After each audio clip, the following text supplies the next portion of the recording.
Bonsoir à toutes et à tous, bienvenue dans Libre Ensemble, votre rendez-vous de la laïcité. Notre état de droit brûle et nous regardons ailleurs. C'est avec ces mots que l'un de nos invités a voulu, il y a déjà quelques mois, alerter les citoyens sur le danger qui nous menace, le danger qui menace notre démocratie. Un danger moins perceptible directement que la Covid-19, mais qui à long terme risque de faire autant de dégâts. Ce danger, c'est le glissement d'un état de droit à un état d'exception et la perte tout simplement de nos droits fondamentaux. Même si aujourd'hui un avant-projet de loi dit loi pandémie est en discussion au Parlement pour qu'il y ait enfin un débat démocratique sur les mesures actuelles, nos invités ce soir sont inquiets. Libre Ensemble, Vinciane Colson, Jacques Nizin.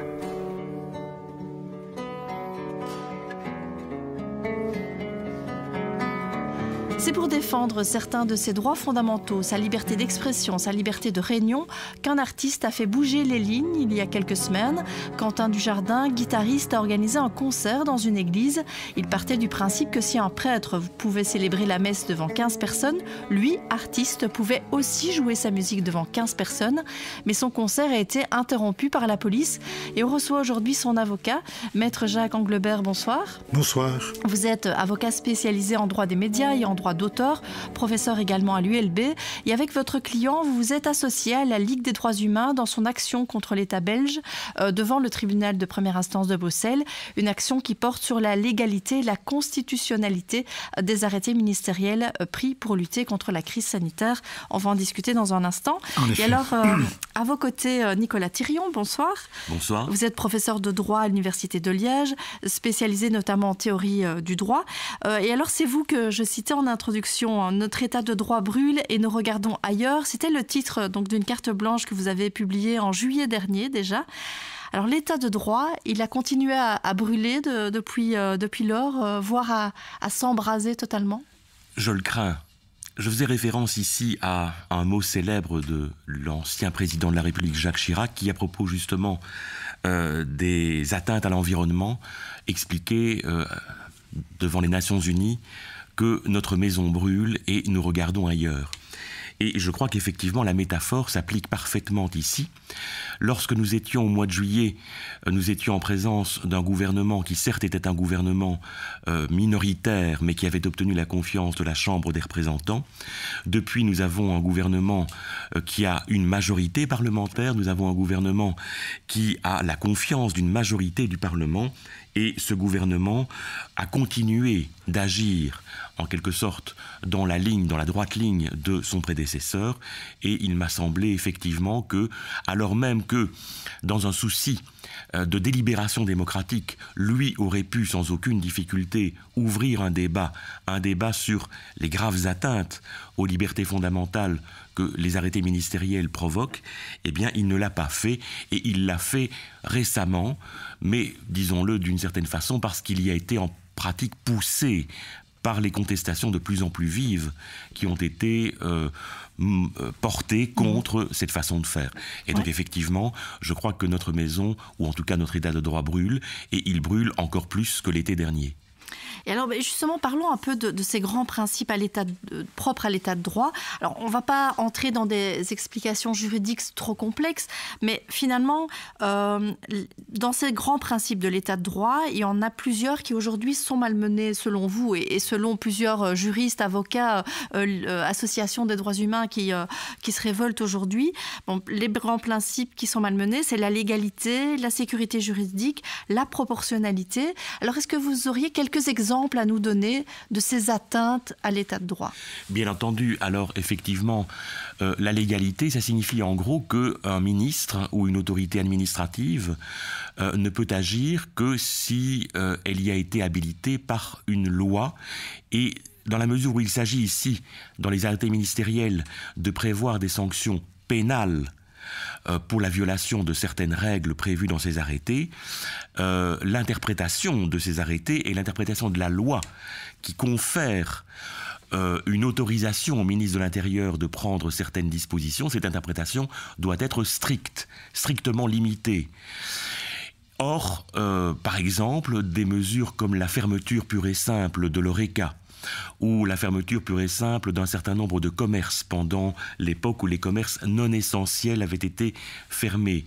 Ce sont des mesures en réalité qui ne peuvent, me semble-t-il, s'appuyer sur la loi que le ministre invoque pour, en quelque sorte, prendre des mesures de fermeture, parce qu'au fond, ce que le ministre peut faire, c'est grosso modo interdire les déplacements de population, c'est éventuellement assigner à résidence, et c'est tenir éloigner la population de lieux réputés dangereux. Or ici, fermer un commerce ou, par exemple, assigner un horaire particulier au magasin de nuit ne trouve absolument pas son fondement dans une loi qui est la loi dont se réclame le ministre. Donc, si vous voulez, le ministre, me semble-t-il, et nonobstant ce qu'elle dit à propos des décisions du Conseil d'État, la ministre dépasse clairement l'habilitation qui lui a été donnée. La sécurité juridique, c'est que, je suis désolé de le dire, mais ces arrêtés sont parfois rédigés d'une façon épouvantablement mauvaise, et je suis désolé de le dire aussi, mais on sent parfois très bien que la version d'origine est une version néerlandophone. Oui, il y a des traductions qui sont un peu étranges. Une traduction, effectivement, qui ressemble vaguement à un mauvais Google Translate, et en particulier, je ne l'ai pas sous les yeux malheureusement, mais il y a un passage absolument délirant de l'arrêté ministériel dans sa version actuelle concernant la possibilité de faire des voyages transfrontaliers, en tout cas de permettre à des communes ou à des habitants de communes transfrontalières de traverser quand même la frontière. Et là on a, si vous voulez, une sorte de français qui n'en est pas, de phrases absolument incompréhensibles. Or, puisqu'on oblige les citoyens à faire ou à ne pas faire quelque chose, en droit pénal, l'idée est que le citoyen peut et doit pouvoir facilement, aisément comprendre ce qu'on attend de lui. Avec des arrêtés aussi mal torchés, c'est parfois très difficile. Et puis enfin, la proportionnalité, c'est l'idée effectivement de dire que, en réalité, beaucoup de nos libertés sont atteintes, beaucoup de nos droits fondamentaux sont atteints, mais que, effectivement, dans une démocratie, dans un état de droit, il n'est possible d'y porter atteinte que d'une main tremblante, comme dirait Montesquieu. C'est-à-dire qu'en réalité, il ne peut y être porté atteinte que lorsque c'est absolument nécessaire pour atteindre l'objectif d'intérêt général poursuivi, en l'occurrence, la santé publique. Alors dites-moi, si par exemple le couvre-feu, qui est depuis des mois instauré partout en Wallonie, dites-moi si véritablement il est nécessaire d'imposer un couvre-feu dans certaines provinces ou dans certains villages, où effectivement un petit vieux pourrait se trouver en train de promener son chien parce qu'il est insomniaque entre 22h et 6h, et qui se trouve en réalité en infraction soi-disant par rapport aux arrêtés ministériels. Tout cela, peut-être, pose problème en ce sens que c'est porter atteinte à des libertés fondamentales au-delà de ce qui est nécessaire. Et donc je crois que nous sommes dans un tel état, les autorités politiques sont dans un tel état de sidération et d'hystérisation en matière sanitaire que ces principes fondamentaux dans une démocratie respectueuse de l'état de droit sont balayés d'un revers de la main avec la meilleure conscience du monde. Alors, Jacques Anglebert, je me tourne vers vous. Finalement, dans un état de droit, dans une démocratie, le pouvoir judiciaire, il joue un rôle important de contre-pouvoir. C'est aussi à la justice de rappeler à l'ordre de temps en temps les gouvernements s'ils dépassent certaines limites. Est-ce que vous avez le sentiment, vous, que les juges, que la justice a suffisamment joué ce rôle de contre-pouvoir ?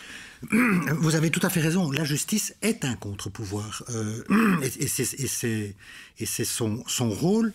Et il faut bien comprendre une chose, c'est que dans une société démocratique comme la Belgique, la justice, le pouvoir judiciaire a le même niveau, est au même niveau que les deux autres pouvoirs. Il n'y a pas un pouvoir exécutif qui serait supérieur aux autres. Force est de constater que depuis le début de la crise sanitaire, la justice n'a pas toujours été à la hauteur de ce qu'on pouvait attendre d'elle. D'abord, elle a accepté de se confiner sur décision d'un collège des cours et tribunaux dont on n'est pas sûr que c'était sa compétence, qui a dit on ne traitera que les affaires urgentes, alors même que les arrêtés royaux de pouvoirs spéciaux disaient que la justice devait continuer à fonctionner. Pourquoi est-ce que la justice devait continuer à fonctionner ? Parce qu'elle est considérée comme un service essentiel à la nation. Heureusement qu'on le dit, qu'on reconnaît encore que la justice... Et malgré ça, elle a été confinée pendant en tout cas 2 mois et demi au début. début de... Alors on peut comprendre que pendant quelques jours, au moment de la sidération, quand Trump a fermé les frontières, tout le monde... Mais après quelques jours, la justice...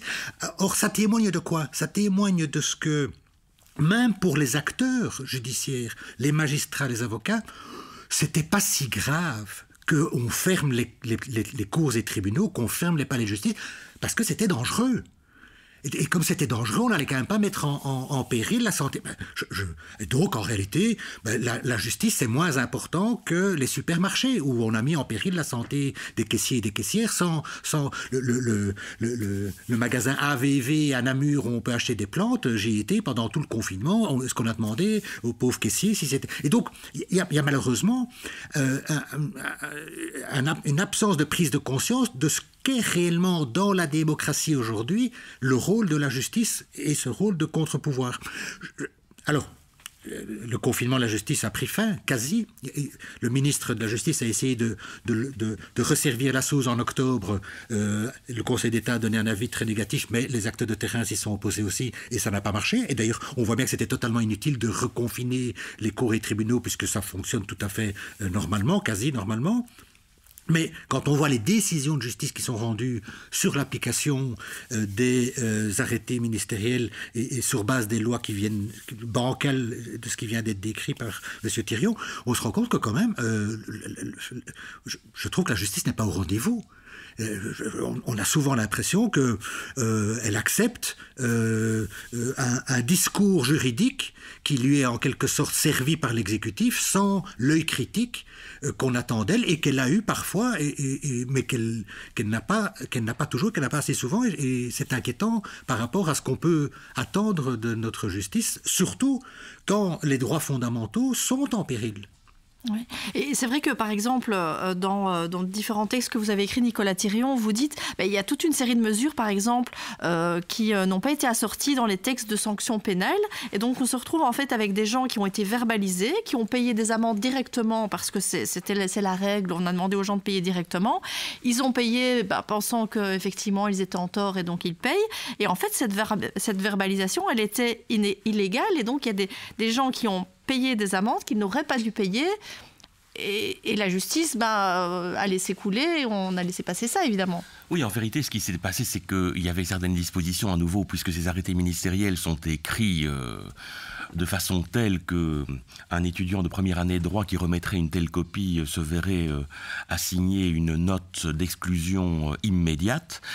Par exemple, les voyages non essentiels étaient prétendument interdits durant le confinement printanier, sauf que les sanctions pénales qui étaient censées viser les comportements interdits, ces sanctions pénales ne comprenaient pas l'article de l'arrêté ministériel qui faisait référence à l'interdiction des voyages non essentiels.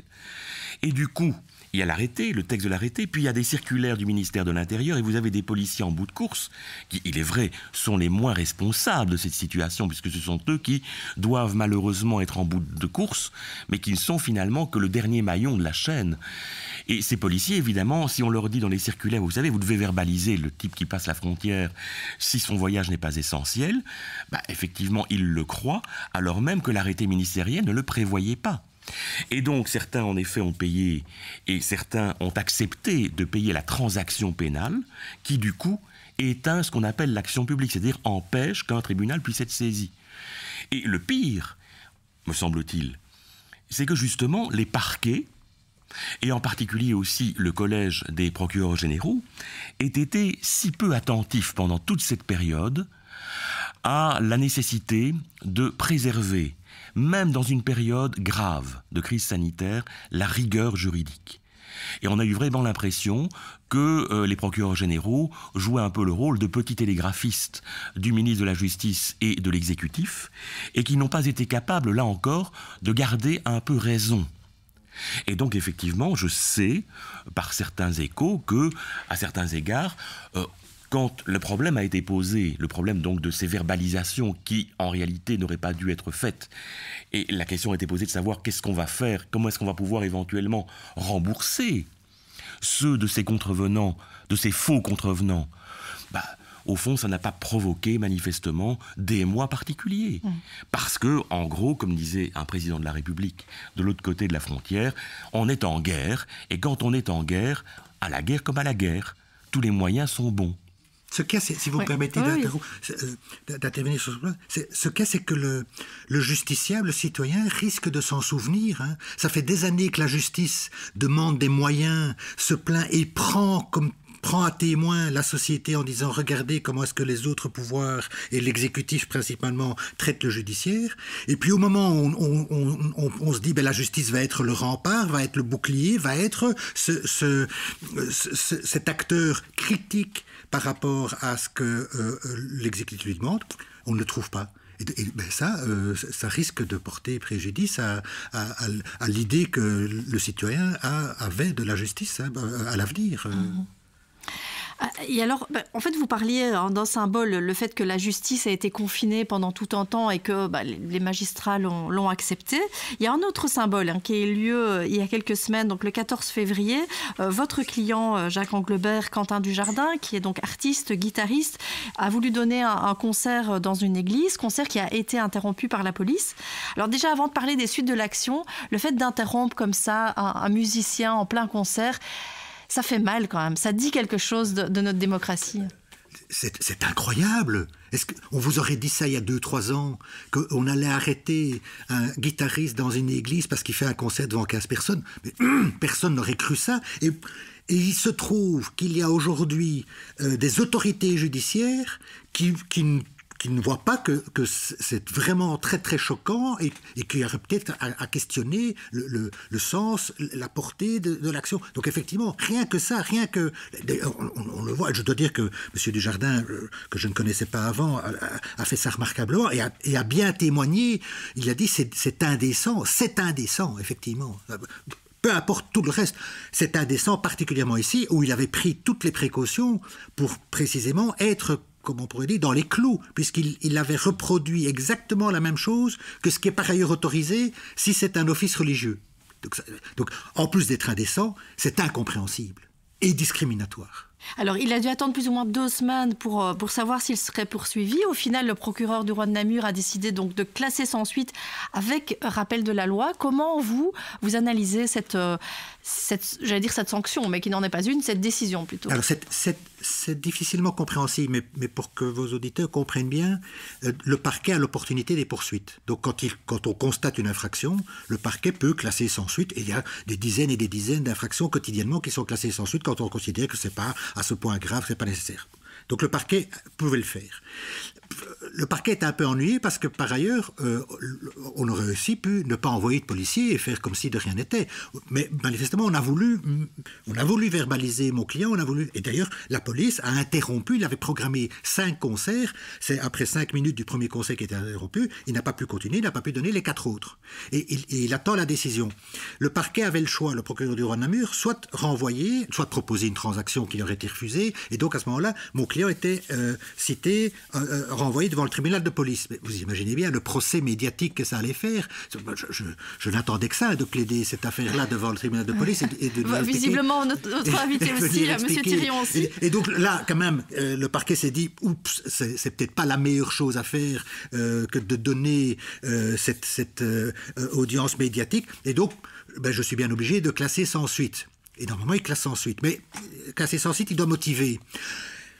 Alors le procureur du roi, qu'est-ce qu'il écrit dans sa décision? Il dit « La loi est claire ». Donc les fameuses lois dont on vient de vous dire qu'elles sont tout sauf claires, la loi est claire. Elle a été, ça c'est dans une interview qu'il a donnée juste avant, elle a été votée par des gens que nous avons élus, sauf que c'est un arrêté ministériel et que nous n'avons pas élu la ministre de la Justice. Voilà. Donc il y a une confusion. Et qu'il n'y a pas eu de discussion parlementaire en l'occurrence là-dessus. La loi est claire, le rôle du parquet c'est d'appliquer la loi même si le parquet pense que ce n'est pas une bonne loi. Vous avez commis une infraction puisque c'est le culte qui est autorisé et pas un concert. Et donc l'infraction est constituée. Mais j'ai, en tant que parquet, l'opportunité des poursuites et vu le contexte, mais il ne dit pas quel contexte, vu le contexte, j'estime que je peux me contenter d'un rappel de la loi et classer, mais alors il dit classer provisoirement, mais ça ne sert à rien de le dire, le classement sans suite est toujours provisoire, puisqu'à tout moment, le parquet peut revenir. Et il dit classer provisoirement en fonction de votre comportement ultérieur. Sous-entendu, si vous en refaites un, attention, mon petit coco, ça va moins bien se passer. Alors, Monsieur Desjardins est très content que ce soit classé sans suite pour le moment, parce que c'est quand même 4 500 €, si je me souviens bien, d'amende qu'il risquait, plus tous les gens qui participaient. Mais ce qui est incroyable, c'est ce fameux rappel de la loi. Qu'est-ce que c'est que le rappel de la loi? Le rappel de la loi en Belgique, c'est prévu par la loi, uniquement la loi sur la protection des mineurs. Quand un mineur a commis une infraction, le parquet peut ne pas le poursuivre. En général, c'est pour des infractions qui ne sont pas très grandes, mais la loi prévoit expressément que les parents et le mineur sont convoqués par un substitut qui va faire un rappel en disant est-ce que vous vous rendez compte que ce que vous avez fait, c'est contraire à la loi? Parce qu'on peut imaginer que le mineur ne s'en rend pas compte. C'est la seule hypothèse en droit belge où c'est possible. Et donc, j'ai écrit au procureur du Roi en disant c'est quoi la base légale de votre rappel à la loi? Création prétorienne. Création prétorienne. Donc le parquet crée des règles qui n'existent pas, mais par ailleurs dit la loi est claire pour sanctionner, etc. Alors mon client a répondu par mon intermédiaire en disant mais vous croyez que c'était la bonne réponse? Vous croyez que je ne connais pas la loi? Précisément, j'ai étudié la loi, je l'ai analysée, je suis arrivé à la conclusion qu'elle était discriminatoire. Je fais un acte politique, vous avez bien compris, et la seule réponse qu'a le parquet, c'est « je classe momentanément sans suite avec un rappel de la loi ». Mon client a dit « le rappel de la loi, je n'en tiens. Pour moi, il est inexistant ». Ceci dit, il y avait un autre problème, c'est que c'est effectivement une démarche politique, incontestablement. C'était pas juste un concert. Or, le délit politique en Belgique, c'est la cour d'assises. Alors, on n'en fait plus depuis très très longtemps. On a défini le délit politique de façon telle à éviter la cour d'assises. Mon client est prêt à aller en cour d'assises s'il faut. Et je comprends que le parquet classe sans suite plutôt que de faire une cour d'assises. Mais en attendant, il est dans une situation où il a d'autres concerts programmés. Il a un concert vendredi, il en a d'autres. C'est son métier. C'est sa vie, c'est sa liberté d'expression. La liberté d'expression, c'est un droit fondamental. Mais il dit, il n'y a pas de raison que le culte soit autorisé et que la culture ne le soit pas. Et que ceux qui ont envie de se ressourcer en écoutant un concert ne puissent pas le faire dans les mêmes conditions que ceux qui veulent le faire d'un point de vue spirituel peuvent le faire. Et la ministre de l'Intérieur interrogée, a dit, ah non, le culte, le Conseil d'État a dit, ça c'est un droit plus fondamental que les autres. Excusez-moi, mais ça, je ne vois pas où dans la Constitution. L'article 19 de la Constitution, c'est la liberté de culte et la liberté d'expression, sur le même niveau. Or, liberté d'expression, Cour européenne des droits de l'homme depuis des années dit la liberté d'expression artistique fait partie de la liberté d'expression. Donc c'est n'importe quoi de venir dire qu'il y aurait un droit fondamental, plus fondamental que les autres. Donc en plus de toutes les critiques qui ont déjà été émises très justement par Nicolas Thériault, il y a un comportement discriminatoire, injustifié et injustifiable. Je suis évidemment entièrement d'accord avec ce que vient de dire Jacques Anglebert, mais je voudrais ajouter effectivement deux choses.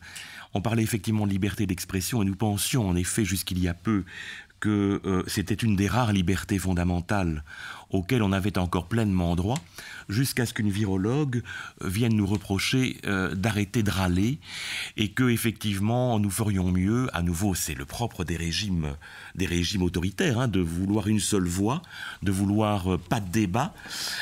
Et effectivement, le geste politique de Quentin Dujardin, c'est un geste effectivement qui relève de la liberté d'expression. Donc longtemps, jusqu'à ce concert et jusqu'à cette sortie d'une virologue, je pensais que parmi les nombreuses libertés fondamentales qui ont été en quelque sorte réduites pendant cette période, il restait au moins la liberté d'expression. Et puis finalement on se rend compte que même la liberté d'expression et son usage sont considérés par certains comme quelque chose de dangereux dans la situation actuelle. Et la deuxième petite remarque à propos de la création prétorienne, c'est que manifestement, eh bien, on trouve au parquet des personnes qui, de la même façon qu'un ministre de l'Intérieur se sent délivré de toute base légale pour décider, on trouve des membres du parquet qui considèrent que les bases légales, ça n'a pas beaucoup d'importance pour décider des choses qui sont absolument absurdes. Alors, je vois que le temps file, alors je vais juste vous poser encore peut-être une grosse question à chacun. Jacques Anglebert, ce que vous craignez peut-être ici, c'est, on parlait tout à l'heure d'un basculement de l'état de droit à l'état d'exception. C'est pas nécessairement quelque chose de nouveau. Il y a déjà des règles qui étaient présentées, des dispositifs qui étaient présentés comme exceptionnels, qui ont été pris pour lutter contre le terrorisme, qui finalement ont été coulés dans le droit commun, qui ont été coulés dans le marbre. Ça, c'est une des craintes que vous avez. C'est une crainte parce que c'est une constance. Depuis toujours, les lois d'exception sont toujours devenues des lois de droit commun par la suite, ou ont toujours été utilisées à d'autres fins que celles pour lesquelles elles étaient appliquées. C'est ce que la Cour suprême américaine dit, la pente glissante. Souvenez-vous, c'était en France, mais enfin c'est transposable en Belgique. On a des lois d'exception après les attentats terroristes qui permettent d'anticiper la commission d'un éventuel délit en assignant à résidence des gens qui n'ont encore rien fait. On a appliqué ces lois pour des militants écologistes pour qu'ils ne viennent pas manifester avant un G7. Et alors, au moment où on vote, on dit non, hein, c'est contre les terroristes, là, c'est la sécurité. Donc, il y a toujours eu un basculement. Eh bien, on va le voir. Je vous donne un exemple dans une matière que je connais très très bien, qui est la vidéoconférence qui remplace la plaidoirie. Pendant le confinement, on a dit comme les palais sont fermés, on pourrait faire des audiences par vidéoconférence. Il faut vraiment n'avoir jamais été à une audience pour croire qu'on peut remplacer une véritable audience par une vidéoconférence. Ok. Le confinement est terminé, c'est fini. Sauf que le ministre de la Justice nous dit non, je suis en train de préparer un projet de loi et je vais déposer. On va généraliser les audiences par vidéoconférence parce que c'est un mieux. Et un député PTB l'a interprété en disant et quand on aura généralisé les audiences par vidéoconférence, on va faire quoi? On va fermer les palais de justice parce qu'à quoi ça sert d'avoir des palais de justice s'il n'y a plus d'audience? Et donc il faut bien être conscient que c'est tout ça qui est en train de se... Et donc à un moment donné, le pouvoir judiciaire va être phagocyté. L'exécutif a phagocyté le législatif depuis déjà longtemps, il va phagocyter le judiciaire. Ça, c'est le risque. Si, à un moment donné, la population ne dit pas « je veux en tout cas des libertés et je ne me contente pas de la sécurité et puis en fait mes libertés, j'en ai pas besoin ». Or, c'est ça l'enjeu actuel. Mais qui n'est pas propre à la pandémie, qui était déjà, depuis les lois d'exception, terroristes, etc. Qui était déjà latent. Alors aujourd'hui, le gouvernement nous dit « ah mais voilà, on a un avant-projet de loi, dite loi pandémie, et on va enfin offrir une base légale transparente à la gestion de la crise ». Donc cet avant-projet de loi, il est en discussion en commission parlementaire, donc en commission de l'Intérieur. Alors les premières remarques sont déjà assez négatives. On a l'autorité de protection des données qui a carrément recalé le projet. Alors vous, Nicolas Thirion, quel est votre sentiment sur ce projet et sur cet avant-projet de loi qui était quand même demandé par toute une série de juristes, d'associations de défense des droits humains? Il était demandé depuis très longtemps. Et la difficulté, effectivement, c'est que je crains que l'avant-projet de loi et le projet de loi qui s'en suivra est en fait un gadget ou en quelque sorte une sorte d'exercice de communication politique pour dire regardez comme on a entendu ces grands esprits se plaignant qu'il n'y ait pas de loi. Regardez, on vous l'a fait cette loi. Sauf que cette loi, elle ne fait rien d'autre que d'entériner la pratique antérieure en donnant un pouvoir très considérable au ministre de l'Intérieur. Par ailleurs, comme l'a dit l'autorité de protection des données, il y a effectivement plein de dispositions qui sont contraires au droit à la vie privée et au droit à la protection des données. Et surtout, il n'y a pas du tout un renforcement de ce qui a cruellement manqué pendant cette période, c'est-à-dire des contrôles. Contrôle a priori, contrôle a posteriori. Et en particulier, moi je plaiderais en particulier, peut-être d'abord pour une obligation systématique de demander l'avis de la section de législation du Conseil d'État pour tout arrêté ou toute décision qui viendrait, pour des raisons sanitaires, limiter les libertés, et le cas échéant avec une réduction du délai d'avis, et d'autre part également la possibilité de faciliter une sorte de référé liberté de la part du Conseil d'État, c'est-à-dire pour aller plus vite et pour que celui-ci puisse statuer plus vite et correctement sur ses affaires.